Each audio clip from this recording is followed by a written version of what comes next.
Let's jump right into one of the absolute most fascinating periods in human history, the explosive first decades of the early Christian church.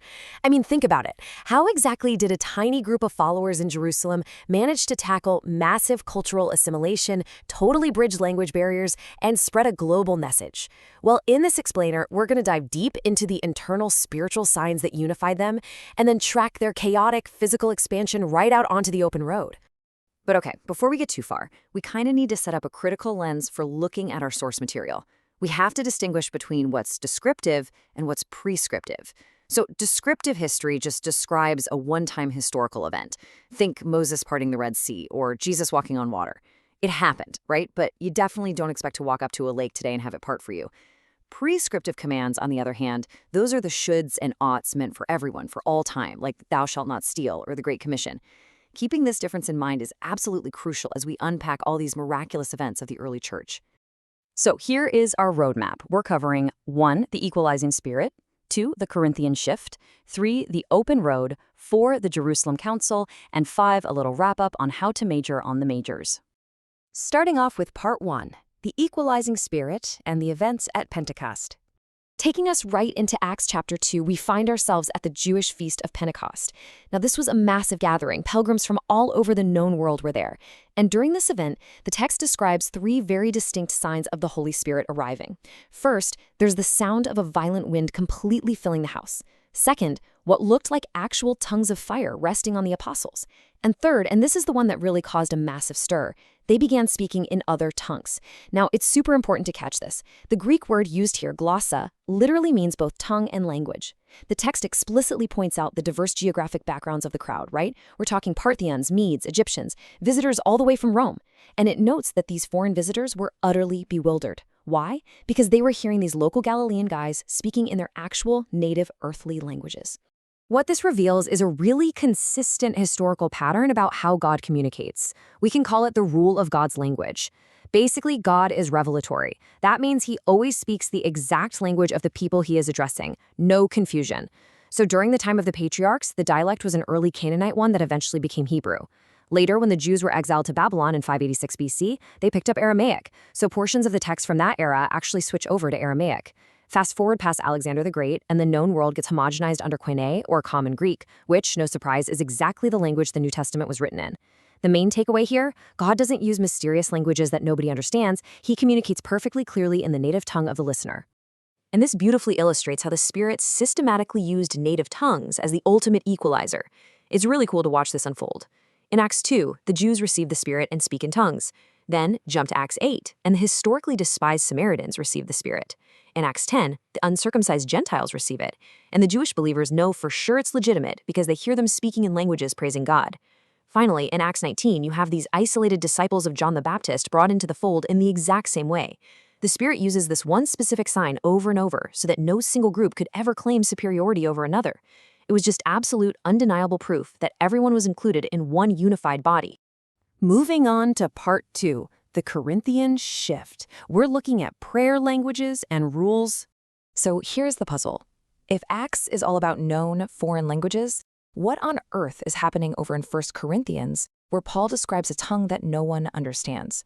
To figure this out, we have to look at the sitz in Laban, which is just a fancy term for the situation in life of Corinth. Corinth was a wildly busy sailor city. Geographically, ships were literally dragged across a 7-mile stretch of land there just to save time, which brought in this incredibly diverse mix of sailors, soldiers, and merchants from all over the world. Usually, these believers would use Greek as a common language. But think about this. If an American is over in France and, let's say, has had way too much wine or is under immense emotional distress, they're naturally going to revert from their broken French right back to their native English. It's just a reflex. Similarly, as these diverse Corinthians got into intense, passionate prayer, they likely stopped focusing on their common Greek and just subconsciously reverted to their distinct native dialects. So to the rest of the room, it seemed like they were suddenly praying in a language nobody understood. Now, there's also a really fascinating linguistic angle to look at here. Linguists like William Samarin actually analyzed modern recordings of people speaking in tongues, and their phonetic breakdown found that some forms of tongues function more as a learned behavioral cadence rather than a distinct, translatable earthly language. They noticed it utilizes a very high repetition of consonantal sounds with vowels tacked onto the end. It's actually similar in cadence, though obviously way different in context, to Frank Sinatra singing "Do-be-do-be-do," or a parent affectionately cooing "Oochie coochie coo" to a baby. It doesn't have traditional grammar or direct meaning, but it acts as an expressive, learned behavioral rhythm that people use in deep, passionate worship. Well, as you can imagine, this caused a fair bit of confusion during church gatherings. So the Apostle Paul steps in and lays down 3 very strict prescriptive rules in 1 Corinthians 14. He says if someone is speaking in a tongue, there should be only 2 or 3 speakers at most. Second, they have to speak one at a time. And third, this is crucial, someone absolutely must interpret. Paul was super emphatic about this. He literally said he would rather speak 5 intelligible words to actually instruct others than 10,000 words in a tongue that nobody understands. Because the whole goal of getting together was to build up the entire church, not just to edify yourself. All right, part 3, the open road, Paul's first missionary journey. Now we're shifting gears from analytical theology to some fast-paced geography.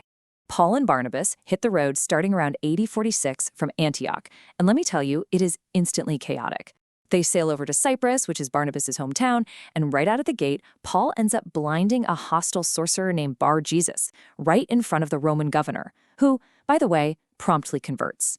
Then they sail up to Perga in modern-day Turkey, and their young assistant, John Mark, just suddenly quits and goes home. This betrayal infuriated Paul so much that it actually ended up rupturing his friendship with Barnabas down the line.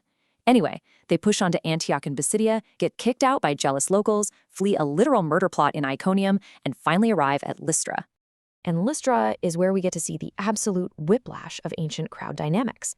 Paul heals a man who had been crippled since birth. The crowd is so completely stunned by this that they instantly conclude Barnabas must be the god Zeus, and Paul, because, well, he was doing all the talking, must be the messenger god Hermes. They literally tried to worship them.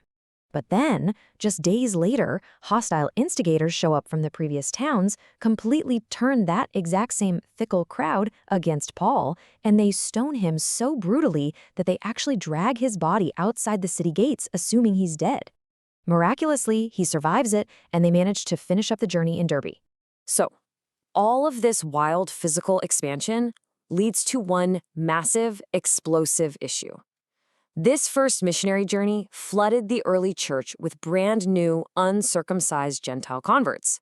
And that ignited the central conflict of the early church. Do these Greek and Roman Gentiles have to become fully observant, circumcised Jews first in order to be considered legitimate Christians?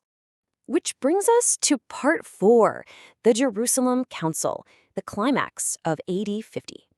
This massive collision between physical expansion and theological doctrine finally came to a head when Paul traveled to Jerusalem. He needed to settle this debate once and for all with the other apostles. And what they came up with at this council was a brilliant, monumental compromise. They declared that no, Gentiles absolutely do not have to be circumcised, they don't have to become Jews. However, to preserve unity and to make sure that Jewish and Gentile believers could actually sit down, share a meal, and exist as a community together, they asked the Gentiles to respect a few key Jewish cultural boundaries, namely abstain from eating blood, avoid sexual immorality, and don't eat meat that had been sacrificed to pagan idols. Honestly, it was just a massive, game-changing victory for grace and unity. And finally, part 5, Major on the Majors. Let's do a quick philosophical wrap-up. We have covered a whole lot of ground in this explainer today, all the way from the charismatic signs of Pentecost to the dusty, dangerous roads of Asia Minor. But looking at the early church's intense debates, whether over charismatic gifts or major cultural clashes, there is this one really clear guiding principle that pops up in our source material. Major on the majors, minor on the minors. Basically, minor theological disagreements, like the exact mechanics of a prayer language, should never be the thing that divides people.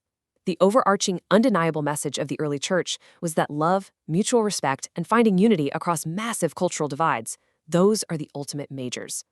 And I think that leaves us with an incredibly powerful thought to chew on.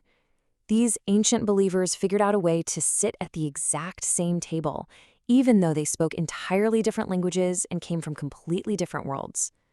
So what does that mean for us?